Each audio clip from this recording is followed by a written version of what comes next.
Hey, Hey, what's going on?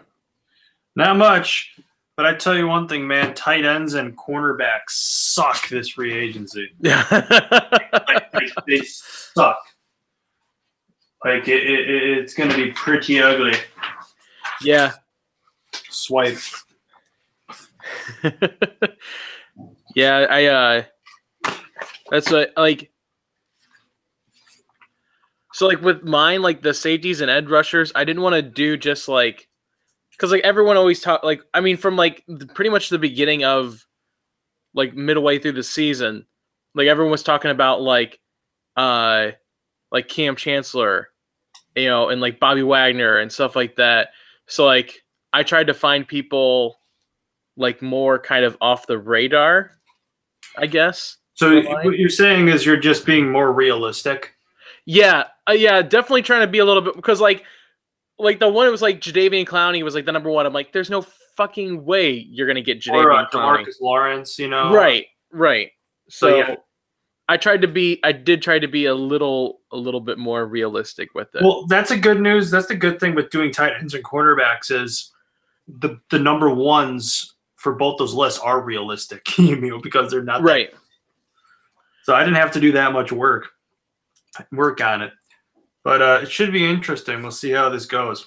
All right. Yeah. So what I figured is like we could kind of like just go back and forth. So we'll like do one group and we can kind of like go over the ones that we have, and then you like we'll have the other person will kind of like pick the one that they like, and then we'll say like who that actually is, and then we can kind of like then like reveal like who the other ones were and kind of break down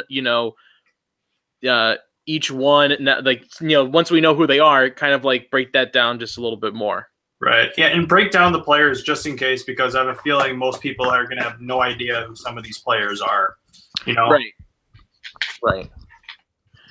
Cool. All right. Well, if you're ready, we'll go ahead and start.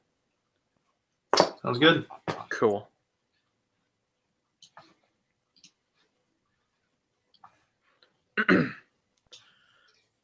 Welcome into another edition of the Pack a Day podcast, everybody. Thank you so much for joining us today. Happy Valentine's Day, or Singles Awareness Day, I guess, depending on your current situation. Chris and I both happily in serious relationships, right, Chris? Absolutely. Except so the pressure's on us. Oh yeah, definitely. Plus, my girlfriend calls herself a Packer widow during the season.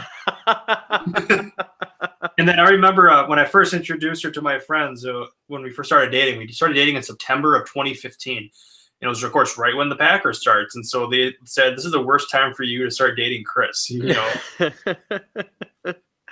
Well, it almost is better. Like, so we started dating in the spring, actually right around Valentine's Day in the spring of 2014.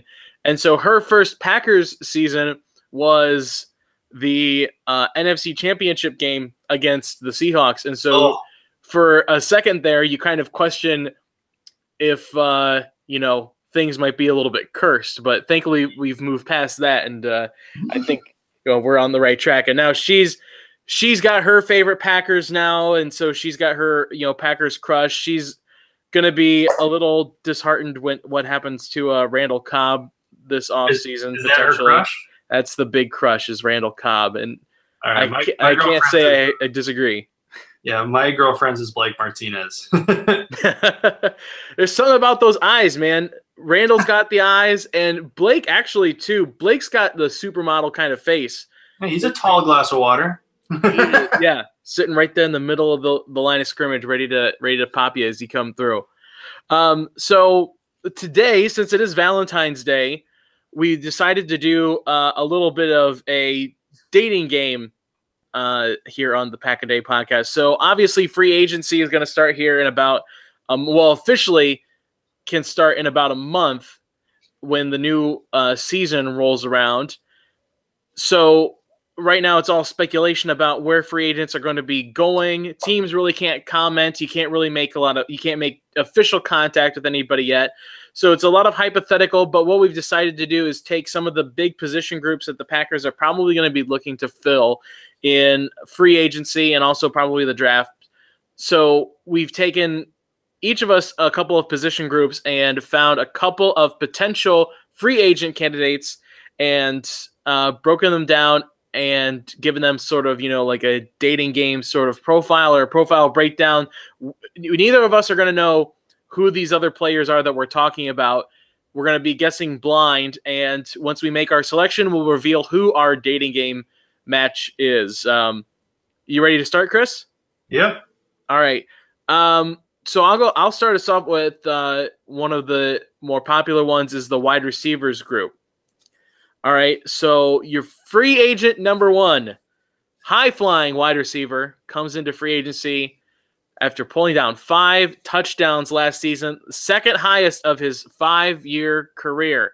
He's 28 years old, potentially looking to play for his 3rd team in his career. Last year, he played on a 1-year deal after not re-signing with the team that originally drafted him. Near the top of the list in receiving yards among free agent wide receivers this year was 715 yards and 17 yards per catch. Now wants to be on the top of your list, free agent number 1. Number 2, free agent number 2 coming into free agency. He also has 5 touchdown strikes last year, by far the most of his career. He's young at 26 years old, just finished up his rookie deal, or finishing up the last year of his rookie deal. So could be looking to make more than the $1.9 million he brought in last year. Only 334 yards on 32 catches, but he was returning from an Achilles tear in 2017. Be careful, your heart doesn't tear its Achilles when it skips a beat for free agent number 2. Be ready for more of this smarmy crap from me in my profiles. It was a really slow day at work today. Free agent number 3. He's the oldest of the wide receivers, but don't let that fool you. The only thing older than his age is his loyalty, as he's played every single level of football. That's peewee to pro in the same exact state. He's missed a grand total of 9 games in his 7-year career, so you know he'll be there when you need him. He may have only grabbed 3 touchdowns last year, but had a near career high in yards and yards per catch. Wants to be the star of your team. It's free agent number 3. So those are your 3 wide receiver profiles. Chris, I'll let you kind of think about, make your decision. The cool thing with some of these 2, I put them up on the Pack-A-Day Twitter feed to get responses from some fans, and we got a ton of responses. So would you like to make your pick first, or do you want to see what the fans picked first? I'm just going to throw mine out right away. I'm going to say I'm going to go with pick number 2. You're going to take wide receiver number 2. All right. With 63%, the Twitter followers picked wide receiver number 3. Oh. So for you, it's going to be last. He actually was last in the voting. Your wide receiver is Chris Conley from the Kansas City Chiefs. 26 years old, the youngest one that I profiled here, but could be still on the upswing of things early on. Wide receiver number 3, the ones the fans picked, is none other than Cole Beasley from the Dallas Cowboys. So there's been a lot of talk already about Cole Beasley coming to the Packers. So apparently fans on that bandwagon, but you go with the Kansas City. And also Geronimo Allison too. There's 2 weapons that are going to be gone. So yeah, I can see Cole Beasley. Yeah, so don't give him a contract that they gave Randall Cobb. Don't overpay to keep him. Exactly. So I'll let you go next. You've got a couple of your own position groups. Hit me with yours. Yeah, my position groups were tight ends and cornerbacks. Both a little bit of a Debbie Downer for this offseason. However, ESPN's Mike Clay ranked Green Bay number 10 on teams that need a tight end. But if you haven't noticed, it's kind of difficult, not just for the Packers, but for most teams to make a splash in free agency with tight ends. Although the Packers have tried. Oh, exactly. They've tried so many times and failed, which is why I'm thinking you got to go with the draft. when I think of the draft, you're probably going to have to look more toward the third, fourth rounders probably for a tight end because you're thinking probably defense at the beginning. But, man, you set the bar pretty high. I was just there. There was nothing to do at work today. Show host. There was nothing to do at work today. You should be a game show host. That was really, really good. Oh, man. I missed my calling. All right, I'll just start with my first tight end. Let's see here. How can I start this off? I can't top you. That's tough. Let's just say that overall, this tight end is old. He's on the wrong side of 30, but he's coming off career bests in receptions, yards, and touchdowns, and made his first Pro Bowl. Among all tight ends last season, he was 5th in catches, 4th in yards, and 4th in touchdowns, and averaged a healthy 13.2 yards per catch, second best of his career. Downside is, once again, he's 32 years old, which is ancient in the NFL. True. Next is a guy who was overshadowed by extraordinary talent on his team. So he was not the first option. He wasn't the second option. He really wasn't even the third option. He averaged only slightly over 37 catches, 377 yards, and 2.7 touchdowns per season since 2016. But when it comes to a per-play basis when he was on the field, Football Outsiders ranked him as the 7th best tight end in the league last year. So maybe if you look at his numbers, teams might not go after him, but Packers might be able to get him with a really cheap price tag. And last but not least is a guy that definitely does not have sexy numbers. He's not a pass catcher. He's never caught more than 30 balls in a season. However, on 378 blocking snaps last year, he only had five blown blocks and 0 holding penalties. Something the Packers desperately need for the running game. Which one would you take? So number 3 sounds a lot like a Marcedes Lewis. And so if you're already going to potentially you could keep Marcedes Lewis around easier than getting another one or the same guy. Number 1 sounds a little bit too old for my taste, so I'm going to go with number 2, tight end number 2. Tight end number 2, you picked Jesse James from the Steelers. When you have Antonio Brown, and even though Bell was gone last year, and then you have Juju Smith-Schuster, a lot of talent on that Steelers offense. So he was overshadowed. Maybe they might let him go. Might not be bad if the Packers get him on a really cheap 1-year deal. Football Outsiders ranked him the 7th best tight end when he was on the field. So that might be too bad. And the number 1 player, the guy that you passed on was Jared Cook. And that's the problem with Cook is that he's been inconsistent. He had statistically the best year of his career, with the Raiders. Yeah. And then, of course, the Raiders trading away their number 1 wide receiver last year also opened more things up for him. So those are the 3 best tight ends. As you can see, the Packers do not expect a huge splash in tight ends for not just the Packers, but for almost any team this offseason. Yeah. Look at the draft and primarily in the later rounds. That's all I have to say. Yeah. So you don't get your heart squashed on Valentine's Day. So I remember the other wide receiver we didn't mention the first one. He came in second in that voting. You passed on him too. Is John Brown of the Baltimore Ravens, formerly from the Arizona Cardinals. I wanted to make sure because some of the people on Twitter were asking about which one, trying to figure out which ones are which. So we're edge rushers now.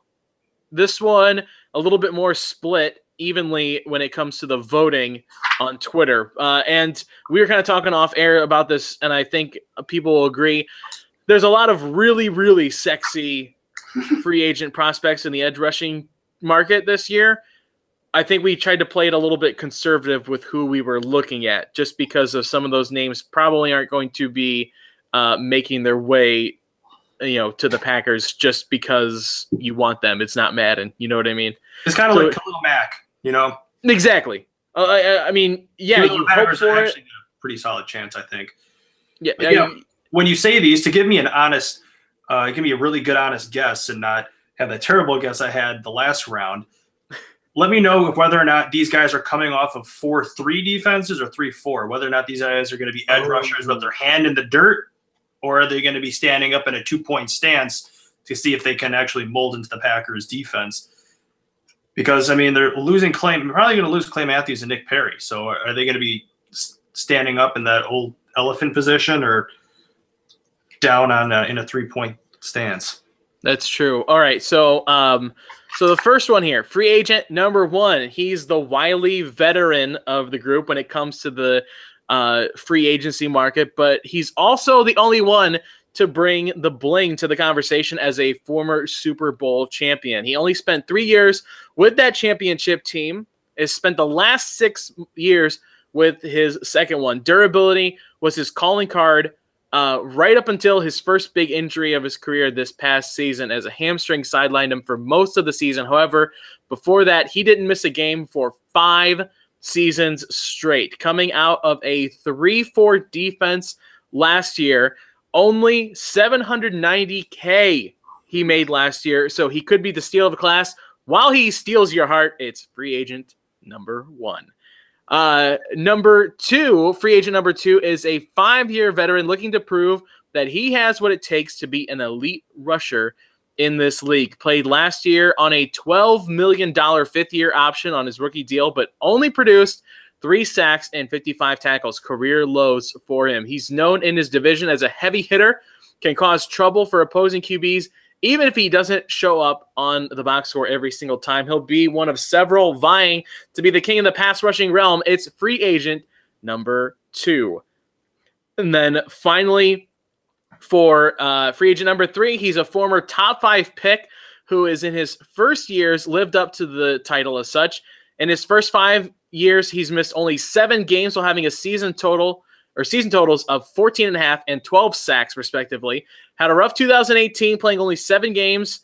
Had a lingering shoulder injury, but still accumulating 4 sacks in those 7 games. With SpotTrack market value putting him at $13 million a year, he could arguably be the most expensive of this group, but still has the bona fides to prove he can be the pride of your defense. It's free agent number 3.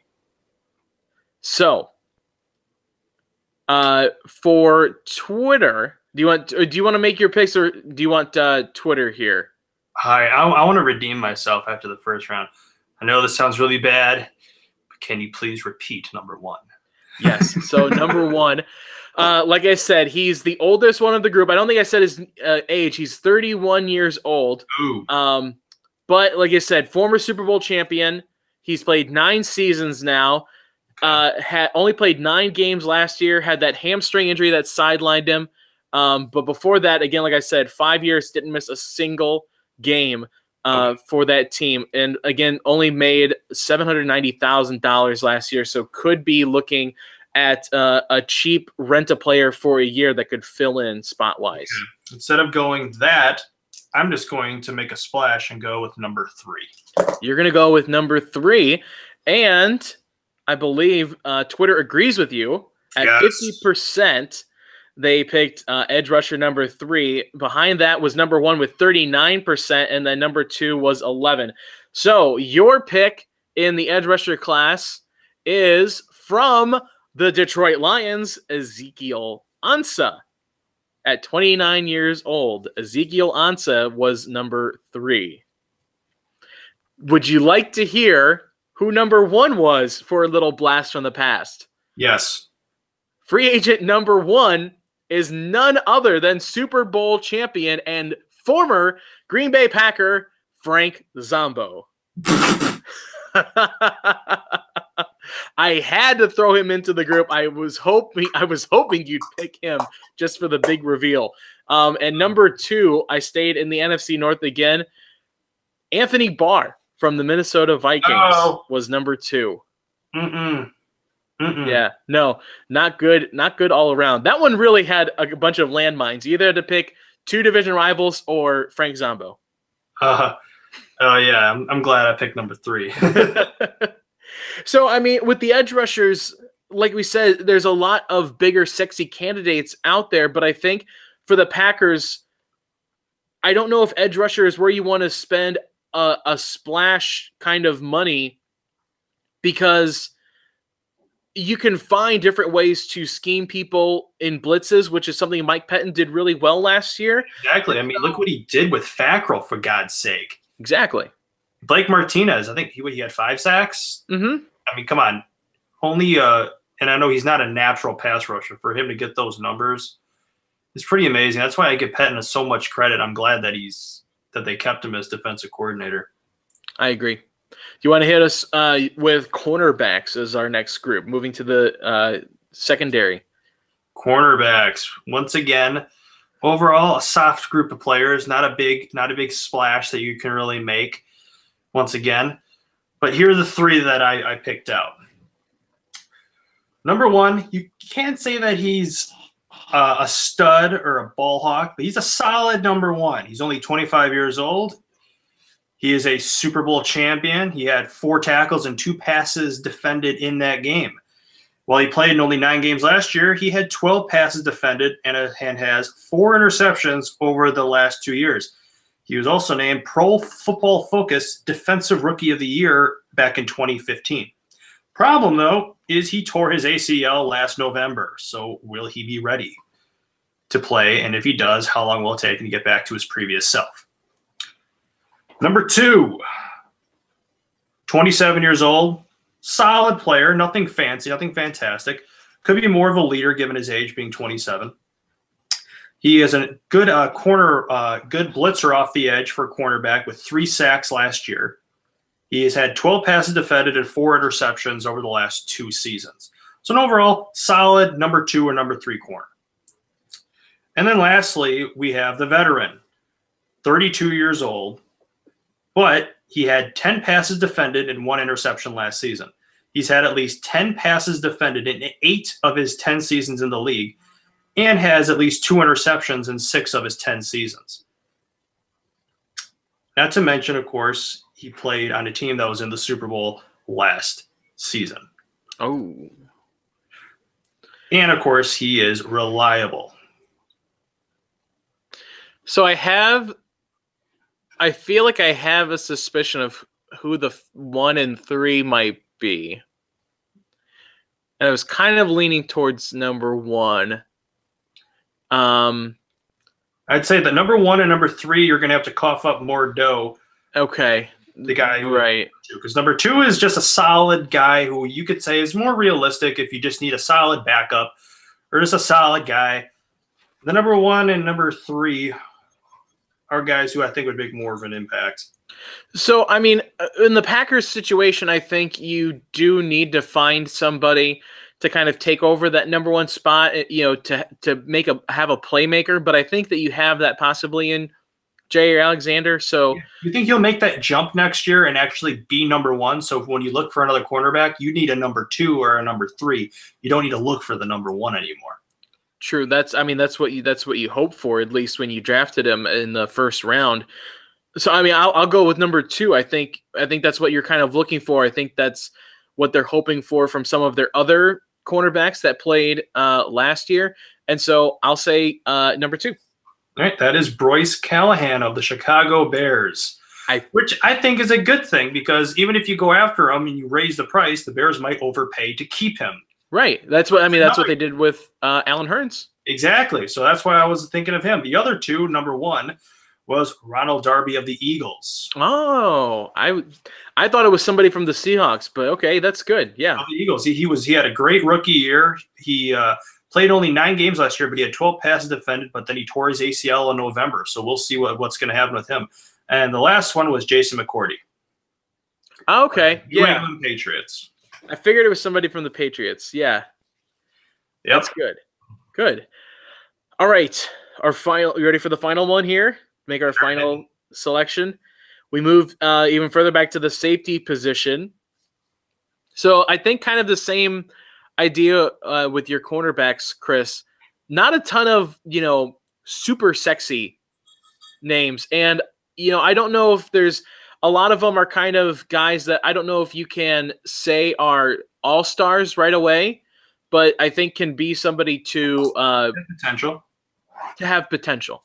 So we'll see what we've got. You have free agent number 1, been around the proverbial block a few times, finishing up his 8th year, and his stint with his fourth team over those 8 years. No matter where he goes, though, he is a consistent presence. He's missed only 5 games in his whole career. He's 30 years old, but you could say he's aged like fine wine, with 2018 notching a career-high 3 interceptions. And at $2 million last year, he's looking to add more color to his uniforms with your team. He's free agent number 1. Free agent number 2. Also, for those of you listening, I have finger gunned Chris every single time that I've said free agent number 1, number 2. So he's gotten about 12 finger guns coming his way so far. Free agent number 2 faced some heartbreak at the beginning of the year. He was waived very early on in the season. However, rebounded quickly and picked up shortly thereafter and made the most of it. Went on to lead all of the free agent safeties this year with 4 interceptions and only made $630,000 last year. He's only 26 years old, and he's ready to find a home that will appreciate the catch that he is. He is free agent number 2. And then finally, free agent number 3 comes into 2019 after being part of one of the top teams in the league in 2018. He played last season under a franchise tag, making $12 million. With some of the talent around him needing paychecks coming up, he could be looking for a new home in 2019. A top player at 28 that flew around amassing a career-high 78 tackles and a pick. Spotrac has him valued at $10 million a year. A big player from the big city. He is free agent number 3. So 1, 2, or 3? Oh. This one close on Twitter as well. Did you put haha Clinton Dix on one of these? I did not. No, I did not. Okay, I would. Good. Thought that you're going to sneak that on me. No, I can understand your trepidation because I threw Frank Zombo at you. But exactly. That's what I was thinking. Probably I'm not a complete jerk. I'm not going to throw haha back in this. Okay, that makes me feel better. All right, I'm just going to roll the dice. I'm going to go with pick number 2. All right. Twitter agrees with you at 50%. As well. Right behind that, they picked number 1 with 42%. Your pick, though, 26-year-old safety from Tampa Bay is Andrew Adams. Andrew Adams played 13 games last year with the Buccaneers. He was waived by the Giants around week number 1 or number 2, and then immediately picked up and, like I said, led all safeties with 4 interceptions last year and made just barely the league minimum there with $630,000. So could be a guy that fills in almost immediately pretty much anywhere you would kind of expect. Yeah, I like that you're picking these players that are realistic. You didn't say Earl Thomas or Landon Collins, stuff like that. So yeah, it's gonna be interesting. I hope that the Packers don't overpay. That's why we're picking these players that are realistic that right. Packers might be able to, especially if they let Matthews, or I heard if they cut Nick Perry, they could save $10 million. So maybe they use that to grab a safety. Because let's face it, they need it. They can't spend another year with Kentrell Broyce. No, you can't. You can't go back in 2019 with that. Your other free agent safeties, Marcus Gilchrist was safety number 1 from the Oakland Raiders, and number 3 was LaMarcus Joyner from the Los Angeles Rams. So. We've picked several free agent dates here for us on this Valentine's Day. I think the thing we've figured out here, Chris, or at least what I think is the Packers need to be active here in free agency, which everyone kind of expects, and that's been said pretty much all year. But I think when you look at it kind of in this sense where everything's sort of blind. And you're not really sure, you're not looking at names, you're looking at production and, kind of a return on investment.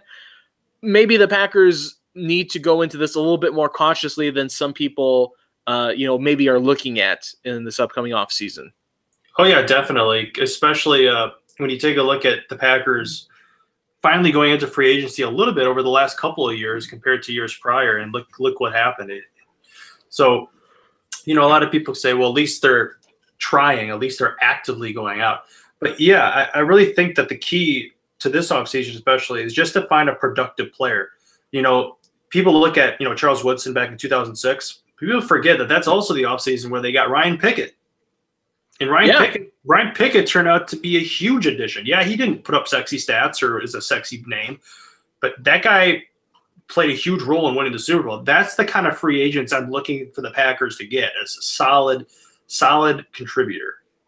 Well, even Charles Woodson, he was coming into that year as sort of a rebuilding project. You know, after leaving Oakland, people thought that maybe his career had kind of, taken a dip and that it was pretty much over. And he finds a revitalization in Green Bay. And so you don't need the sexy name on this Valentine's Day. You just need the person that's going to be there for you. So a little history, a little lesson on love and football as well today. So as we go through this offseason and we're looking at free agent class, obviously as we get closer into the spring coming up, we've got the combine. We've got a lot of fun stuff coming up for the draft, especially ahead of time, looking at prospects and things like that. So make sure that you're sticking with us through the rest of this offseason. Again, you can follow us on Twitter at Pack-A-Day Podcast. Make sure that you like, subscribe, rate, review, all of that stuff for us. It super helps us. You can consider it a Valentine's Day gift for us. On Twitter, you can follow myself at DK All the Way and my partner Chris at Chris Schimmel as well. We would appreciate that too. And for my partner Chris, any Valentine's Day shout out you want to give on the podcast? Oh, put me on the spot. I don't know. Just enjoy the day. Buy your girlfriend your gift. If you don't have a girlfriend, go buy yourself a round of shots at the bar. Yeah, no problem. Self-medicate. Anyway, have a wonderful Valentine's Day, everybody. Thank you again so much for listening to this edition of the Pack-A-Day Podcast. And as always, go Pack Go. Go Pack Go. Cool. Nice. That was really good, I thought. Yeah. And I've got I'm glad I got the last two right because the first one I totally bombed.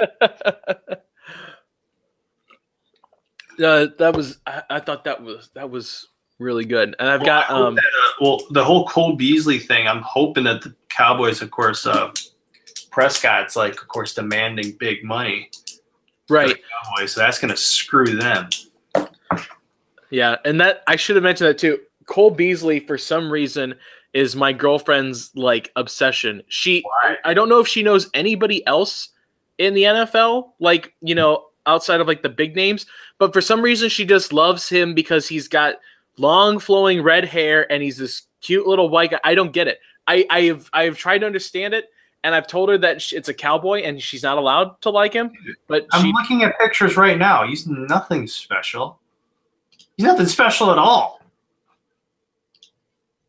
I'm looking at pictures. Sorry, yeah. No, I'm looking at pictures of him right now. I don't see anything. Really? Yeah, I don't get it. But love is a funny thing. Cool. All right, man. Well, sounds good. Cool. Probably another 2 weeks. Another 2 weeks. We'll do it again. Awesome. All right. Later, man.